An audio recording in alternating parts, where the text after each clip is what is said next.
Hi, Famba. Thank you for joining us. Thank you so much for having me. I appreciate it.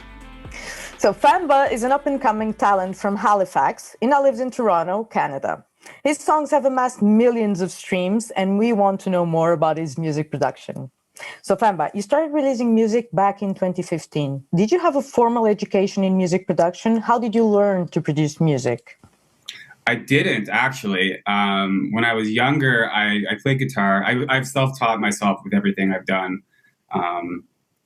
which sometimes I wish I took lessons, but I think not having lessons has kind of helped me a little bit. But yeah, when I started, I just went on YouTube, just watched videos, and I just messed around with. I was using Fruity Loops at that time, so I just I'd read the manual. I go on YouTube, and back then there wasn't a ton of information like there is now. But there was enough to get you going. So yeah, I kind of just went with the YouTube videos and learned from there. And then I made some friends online and we would share tricks back and forth. And that was kind of how that started. Okay, but how long did that take? Because anywhere, like even a little bit good. Oh my God, a long time. I think I would have started actually messing around in probably about 2013. I started Fambo in 2015, but I started learning in 2013. And it was a long process. I remember I used to get so frustrated, I would uninstall the DAW and then reinstall it a week later. And that cycle continued for a year.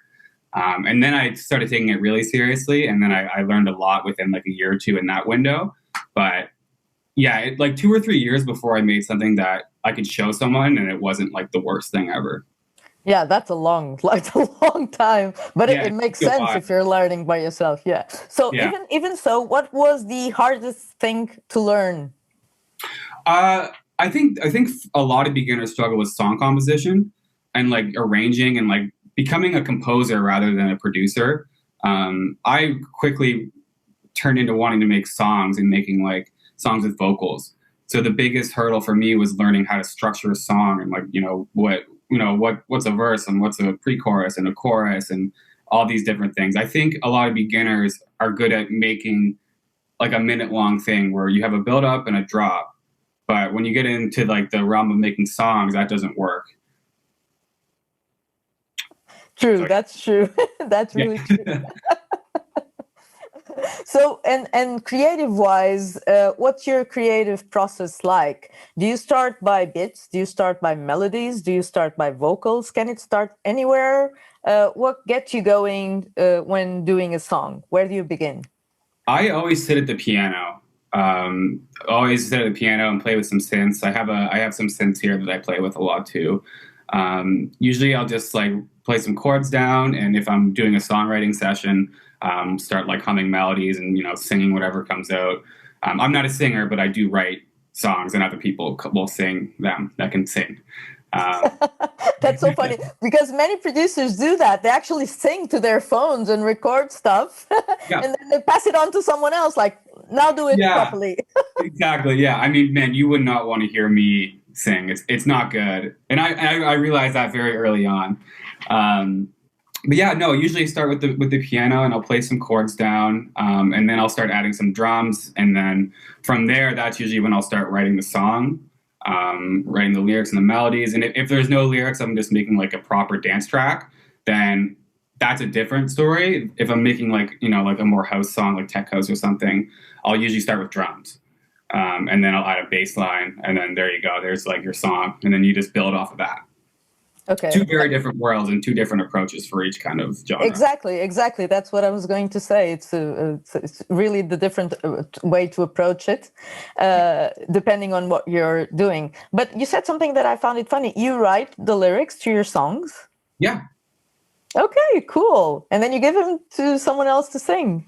Yeah, so usually, a lot of people don't, a lot of new DJs especially don't really know how the songwriting world works, but usually how it works is you do it in groups of 3. So there'll be a producer and then 2 songwriters and then a top liner or something. And a lot of DJs don't do these, and which is fine. A lot of people just get top lines sent in and then it's almost like a remix at that point. But early on in my career, I was really involved in songwriting and I fell in love with it. So now all of my songs, I do songwriting sessions to get the songs. and I'll write lyrics and I'll try to write it personally about me. And then I feel like my music has a bit more of a personal touch rather than just, getting a top line from someone. Yeah, that's cool, but that's not very usual. That might explain the success you have. Thank you. But you know what? Everything works. Everyone has a different way of doing it, and this is just my way. Okay, but it works, so keep doing it. Okay, so what I wanted to know is what's your favorite DAW, and have you used others before? Which ones, and why did you change them? So I started in FL, like most young producers, and then I was having computer problems, and I ended up getting a Mac, so I had to switch to Logic, and then I used Logic for 5 years up until right now, where I actually just switched to Ableton. Okay. If I had to pick a favorite, I don't know yet because I'm so new on Ableton. I don't know if I like it over Logic, but that being said, I really like Ableton right now. Yeah, but why did you change to Ableton? Because You were I built happy. a gaming computer actually, and it just so happened to run music really, really well. Like I was able to make these project files that have like 150 tracks, and I'm not getting any CPU issues, which is huge because my laptop would start like humming, and the fans would speed up and it would start crashing. So I was like, okay, well I can't use Logic because I made it's a PC. So then I had to switch to Ableton, and now I'm kind of in Ableton. When it comes to resources, is it all software, or do you have any hardware that you use on your productions? I use hardware actually. I have here, I can show you right now. I have a Prophet Rev 2, and I can't flip it over, but right next to my laptop I have a Juno. Okay, cool. That's really cool. I actually never used to use hardware. I was only in the box. And then I went to Sean Frank's studio here in Toronto, and he just had like endless amounts of synths, and being able to like play with those, I left after that studio session. I was like, oh, okay, like I need hardware now. So ever since then, I've just been collecting. Okay, really cool. Okay, so when it comes to sound sources, do you prefer plugins or samples? And tell us your top 3 favorites. I always prefer plugins for sure, because with a sample, you're kind of locked in, which could be good sometimes, because a lot of times, sometimes we're fiddling with the plugins too much, and you can kind of get stuck in that loop of just like, messing with sounds. But yeah, I definitely like plugins. I think my top 3 favorite would be, there's, I don't know if this could be considered one, but I will. There's this plugin called Analog Labs, which is basically a collection of all these analog plugins. That's my most used for sure. Second, I would probably say Serum, because everyone uses Serum, but it's good. We all use it for a reason. And then probably Sylenth. I think those are my top 3 like synth plugins. Cool. Yeah, Serum and Sylenth are very, very, very mentioned. They just work. Yeah. They're easy to use, and everyone uses them for a reason. Okay, so when you mentioned earlier that you write your own songs, but then you have to get a singer over, and recording voices can be challenging. Do you have any particular way to address voice when you come to your productions? What do you look out for? So the actual recording of a vocal, that can come a couple different ways. So when I'm recording people in my little studio, I use this mic here. SM7B, just because my room isn't treated properly. And the way that this mic works is that it doesn't really matter how well your room is treated. This thing just sounds good anywhere. Like you can record this in a moving car and probably get a good take. Okay, what's that microphone? This is the SM7B. This is a great mic. I would recommend anyone to have this. But if I'm recording in a studio, I like to use like a Neumann U87. That's probably my favorite, like good mic with a properly treated room. And then when it comes to vocal mixing, I don't go too crazy. I usually just like do some basic EQ and compression. I find with vocals, the biggest thing is to take away the harsh frequencies rather than boost. And then I usually compress quite a bit, actually. I heavily compress vocals, mostly with this plugin called Arvox from Waves. That is like if you're looking to compress vocals, that's your guy. It has one knob. And And then another cool trick you can do with vocals too is kind of boosting the high end, like the 10K plus range. That's how you kind of get that sparkle, especially if you're using this mic, which is a darker mic. You really need to boost some of those highs out. Yeah, I use a plugin called the Pultec to do all like the 10K boosting. But other than that, I think my vocal chain is pretty basic. Okay, cool. And did you have any cool stories recording voices that you want to share? Oh, I've had some really fun ones. I think the best times when you're recording vocals is when you're doing gang vocals. So like everyone like that you're recording the vocals with has to sing. So even I'll get in there and everyone's kind of just like yelling, and like usually we'll have a couple beer, get everyone nice and loose and fun, and we'll just kind of yell. And then it takes a vocal from just being this like kind of small little vocal to this a huge explosion of sound, right? That's what the gang vocals do. So a lot of like Big Avicii and Kygo records, that's kind of what they're doing to make the vocals sound so big. I think that's my favorite times in recording vocals. Yeah, cool. That's really cool. Did you produce a lot during this year that we've all been locked down?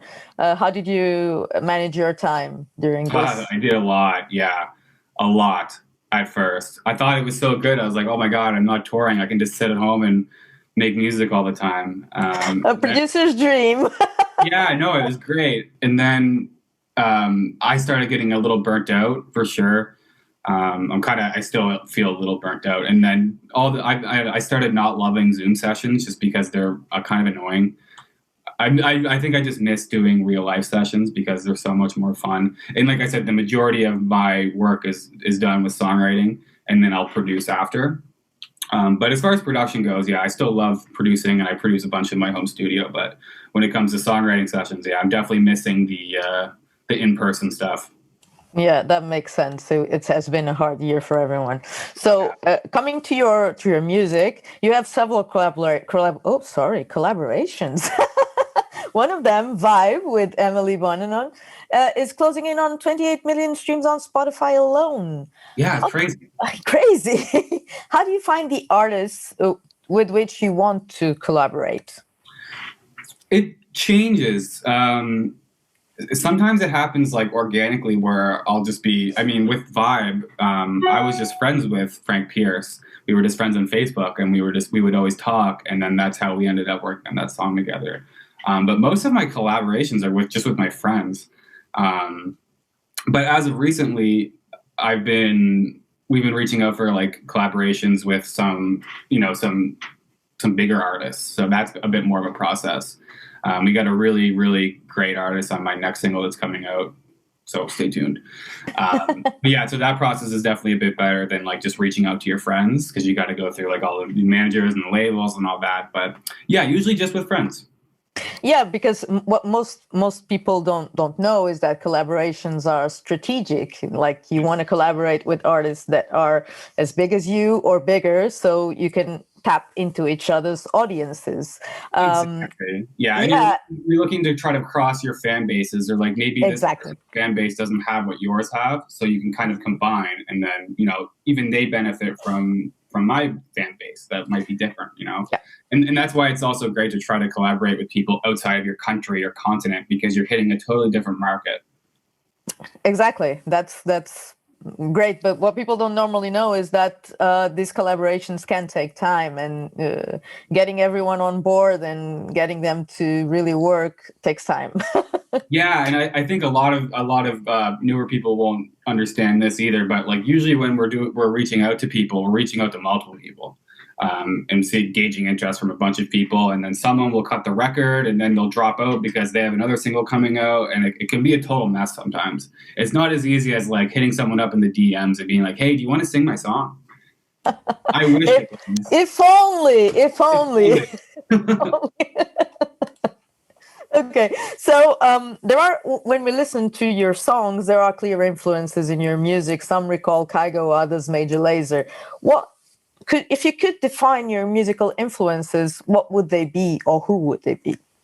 Yeah, I think a lot of my older music is definitely a bit different than what I'm going towards now. I actually kind of dug into like my musical inspirations recently. I wanted to kind of make more music like that. that I grew up on and that really made me love dance music. So when I think about that, I think about like Calvin Harris. Calvin Harris was like the guy who really, really got me into dance music. Besides, like, and also Deadmau5. Deadmau5 was a really big one for me. But yeah, Calvin Harris for me, I just think he's like one of the most talented humans alive. He just never misses. He's a great songwriter, a great producer. You know, his music is just really good. And I was like, well, you know, I love Calvin Harris. I kind of want to go more into that world. And I also kind of made a decision to only make house music from now on, kind of thing. Because I was kind of like jumping all around like with genres, and I was like, okay, I feel like I need to like hone in on something. And at the end of the day, I love house music the most. It just feels the best. So yeah, but that can be a struggle. I interviewed Defected A&R recently, and one of the things he had to say is that producers need to focus on one genre or get another name to produce in another genre. So and that can be hard because normally music producers can produce in different styles and different music, and people who love music actually love a lot of different music, not just one style. And when you mention Calvin Harris and Deadmau5, that they are apart, so it's not the same. So yeah. How hard was for you to focus on just one style? Well, it hasn't been very hard just because I also do a lot of pop music, like songwriting production besides my Famba project. So I kind of looked at it as an outlet where I'm like, okay, well, I can just write and produce this stuff for other people and get that out and then, you know, focus on this one lane for my artist project. Because then I'm not, if you listen to some of my past stuff, like it's all over the place. But as of the year last year, it's starting to become more, the same, I guess. It's starting to sound a lot more similar and cohesive. So it's going to continue to be like that. But yeah, I was just all over the place. So I think you have to make a decision at some point about what you're going to do. Unless you're Skrillex, because that guy just does whatever he wants. Yeah, he does. He does. But generally speaking, it's good to pick a lane. Yeah, but also hard. And that was something that I caught up from that interview that really struck me, because I know a lot of producers and I know how hard it is. And many of them have gems hidden away in drawers because they just release on one spectrum. You know what I mean? Yeah. And also at the same time, like, you know, you can still make music and just love what you're doing. It doesn't have to come out, you know, you can scratch that itch by just making it for fun, you know? Yeah. Yeah. So besides Vibe, you have another 5 songs with millions of streams. When you release a single, is there a promotion plan that's put into place so that each one of your songs reaches a wider audience? Because you're kind of a Spotify phenomenon. So yeah, there is a plan for sure. I'm very lucky to be signed with Sony, and I have a record deal with them. So, you know, they have a plan always. But there's lots of different ways. I mean, we'll promote things. We'll tease records, and we'll do like promotions, and we'll do content stuff. But a lot of it is happening behind the scenes. So, you know, them trying to just like get the song everywhere. Putting the song on playlists, like marketing with ads and everything. Like, you know, once I drop a song, if you follow me on social media, you'll probably start getting ads for it. So there's just a lot of things that go in behind the scene that my manager and my label are working on. To be honest, I'm not very knowledgeable on all that stuff. That's why I hired them. But yeah, no, you definitely need to have a plan when you're releasing a record. I don't think you can really just put a song out into the world and expect it to blow up now. There has to be a plan. And as you know, there's things you can do. Like if you think you have a song that could work really well on TikTok, you could hire TikTok influencers to, you know, start using it. And if that catches on, then there you go. There's just little things you can do to try to put it in places that might help the song react. I know, but for younger producers, they normally they have this romantic idea that if the music's good, it's going to do well. And we know it's not.